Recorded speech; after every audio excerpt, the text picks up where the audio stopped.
En este caso, seguiremos trabajando en el espacio bidimensional. Vamos a recordar el sistema de coordenadas cartesianas ortogonales, que fue el que trabajamos hasta el momento, en donde los puntos se referenciaban a través de pares ordenados, un valor de abscisa y un valor de ordenada.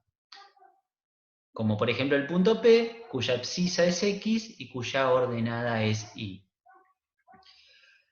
Ahora vamos a trabajar con un nuevo sistema de referencias llamado sistemas de coordenadas polares, donde se encuentra constituido de otra manera, distinta al sistema de coordenadas cartesianas que tenemos en pantalla, donde solo tenemos un eje llamado eje polar y tenemos un polo.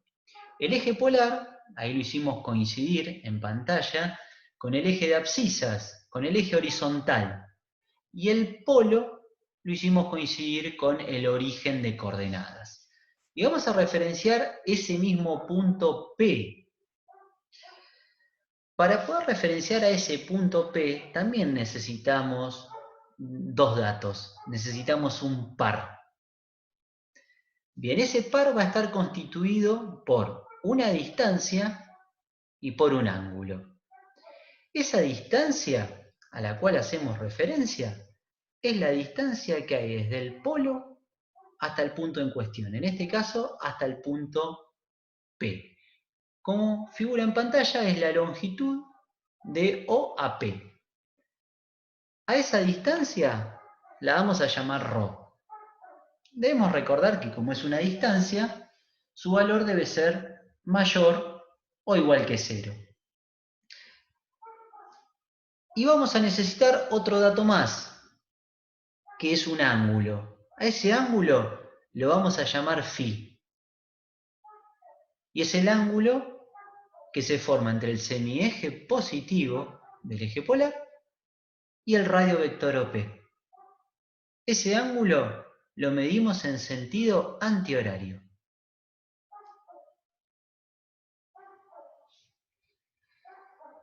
¿Cómo podemos determinar cuál es el valor de ρ y cuál es el valor de φ si nosotros tenemos como dato original las coordenadas cartesianas de un punto? Conocemos X e Y. Bueno, podemos visualizar que en pantalla apareció un triángulo rectángulo, cuya base mide X, cuya altura es Y, y cuya hipotenusa no es ni más ni menos que ρ. Entonces podríamos citar al famoso Pitágoras y decir que el cuadrado de la hipotenusa es igual a la suma de los cuadrados de los catetos. De aquí podemos despejar el valor de ρ. Entonces podemos encontrar a ρ en función de conocer el valor de X y el valor de Y. Si nosotros queremos encontrar el ángulo, φ en este caso, conocemos el cateto opuesto y conocemos el cateto adyacente, que miden Y y X respectivamente. Pensemos cuál es la razón trigonométrica que trabaja con el cateto opuesto y con el cateto adyacente. Es la tangente. Entonces podríamos plantear que la tangente del ángulo φ es igual al opuesto Y sobre el adyacente, que es X. Y podemos despejar, en definitiva, el valor del ángulo, utilizando la inversa de la tangente, que se llama arco tangente.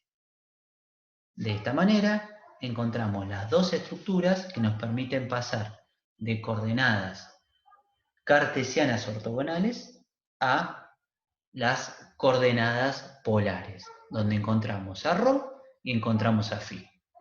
Ese punto P lo referenciamos ahora en este nuevo sistema, a través también de un par ordenado, como aparece en pantalla. La primera componente del par es ρ y la segunda componente es φ. Seguimos un poquito más. ¿Qué pasa ahora si tenemos como datos las coordenadas polares de un punto y yo quiero encontrar las coordenadas cartesianas? O sea, conocemos a ρ, conocemos a φ, y quiero determinar cuál es el valor de x y cuál es el valor de y. Bueno, volvemos a formar esa figura que nos gusta tanto, el triángulo rectángulo, y vamos a tratar de determinar la base, que mide x, y la altura, que mide y. Conocemos la hipotenusa ahora, y conocemos el ángulo φ. La base es el cateto adyacente al ángulo φ. ¿Cuál es la razón trigonométrica que involucra al cateto adyacente y a la hipotenusa que tenemos como dato? Es el coseno. El coseno del ángulo va a ser igual a x sobre ρ. ¿Qué hacemos en particular? Nos interesa una expresión para x. Despejamos. Despejamos x y nos queda x escrita en función de ρ y de φ. Podemos decir que x es igual a ρ por el coseno de φ. Y nos queda encontrar la altura, que es y. ¿Cuál es la razón trigonométrica? Que trabaja con el cateto opuesto y con la hipotenusa. Es el seno del ángulo. Entonces podemos decir que el seno del ángulo es y sobre ρ. Despejamos y. Y nos queda una expresión para y en función de ρ y el seno del ángulo φ. Ahora podríamos escribir ese mismo punto P en coordenadas cartesianas ortogonales.